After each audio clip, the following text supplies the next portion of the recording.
Assalamualaikum warahmatullahi wabarakatuh.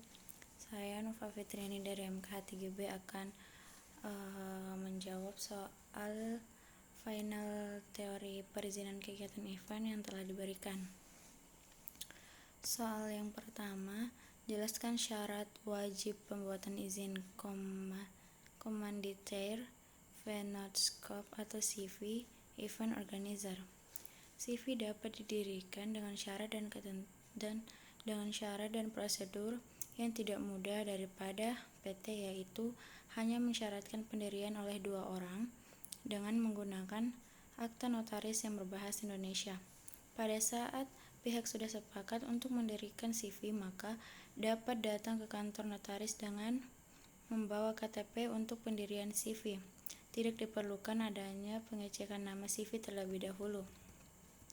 Soal yang kedua, jelaskan apa cara penggunaan visa bagi artis luar negeri atau pembicara dari luar negeri.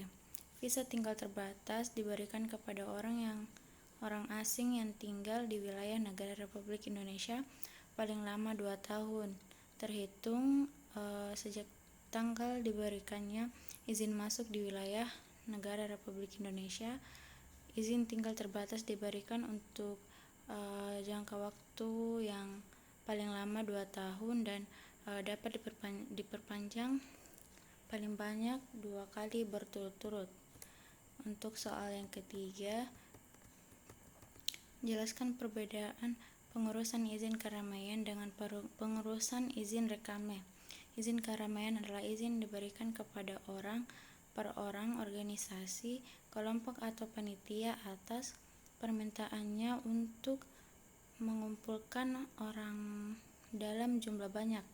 Sedangkan izin reklame adalah izin untuk memasang berbagai perangkat periklanan atau reklame di tempat usaha yang diperbolehkan oleh pemerintah kota setempat dalam waktu tertentu.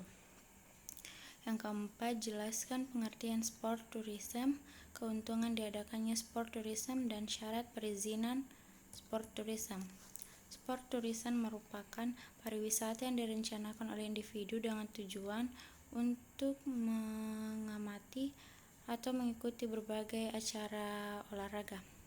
Keuntungan diadakannya sport tourism yaitu mampu menghadirkan pemasukan dari atau menggerakkan perekonomian masyarakat di sekitaran event, yang merupakan dampak dari meningkatkan jumlah pengunjung ke daerah tempat tertentu.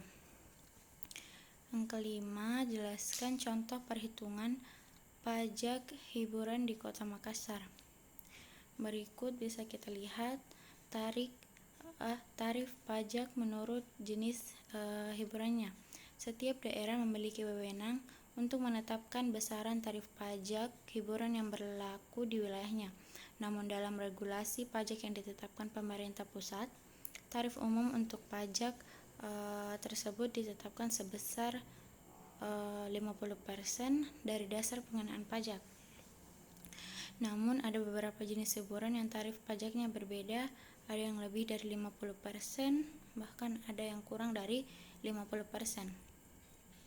Adapun jenis hiburannya yaitu pertunjukan film di bioskop, yang mana tarif pajaknya itu 15%, pegelaran kesenian musik tarif pajaknya 35%, konteks kecantikan 30%, pameran 20%, diskotik, karaoke, klub malam, live musik dan sejenisnya 50%, sirkus akrobat dan sulap sekitar 10%,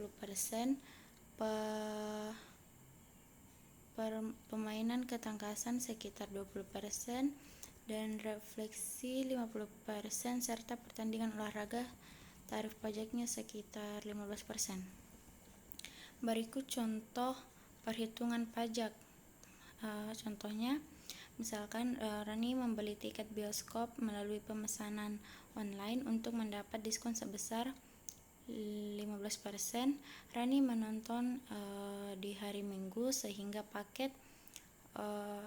harga tiket bioskopnya sebesar 50.000. Maka perhitungan pajak hiburan yang dipungut dari Rani adalah 50.000 dikali 15%, yaitu 7.500.